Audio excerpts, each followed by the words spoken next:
Indo Nepal economic cooperation के संदर्भ में संभावनाओं को तलाशा गया। Lucknow embassy of Nepal, new Delhi ने लखनऊ में एक कार्यक्रम को आयोजित किया गया। इस आयोजन का उद्देश्य इंडो नेपाल इकोनॉमिक कोऑपरेशन के संदर्भ में संभावनाओं को तलाशना था। इस कार्यक्रम को मुख्य अतिथि नेपाल राजदूत भारत, नेपाल इकोनॉमिक मंत्री, अध्यक्ष associated chamber of commerce and industry of Uttar Pradesh and Uttarakhand और अन्य चैम्बर्स, पर्यटन उद्योग, व्यावसायिक प्रतिष्ठान, बैंकर्स और इन्वेस्टर्स प्रतिष्ठानों के प्रतिनिधियों ने भी संबोधित किया।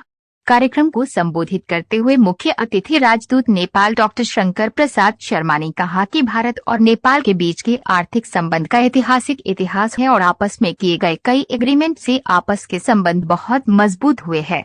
उन्होंने कहा कि पर्यटन व्यवसाय, अन्य ट्रेड व्यापार में आपस में दोनों देश को व्यापार करने की असीम संभावनाएं हैं।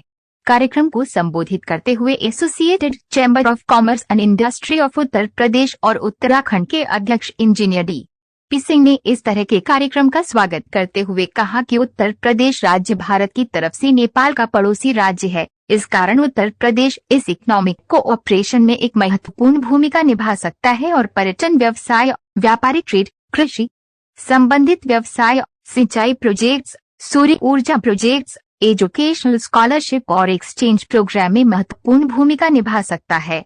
उन्होंने विभिन्न भारतीय उद्यमियों से नेपाल में व्यवसाय को करने का पहल करने की राय देते हुए कहा कि साथ ही नेपाल के उद्यमियों को भी उत्तर प्रदेश में अपने व्यापार को बढ़ावा देने के प्रयास करने का भी सुझाव दिया।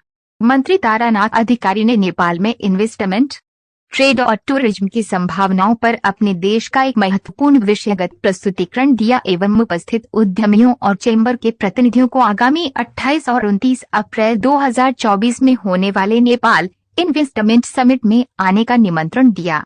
इस आयोजन को अन्य चैम्बर और व्यावसायिक प्रतिष्ठानों के प्रतिनिधियों ने भी संबोधित किया। AIN से प्रधान संपादक विकास श्रीवास्तव की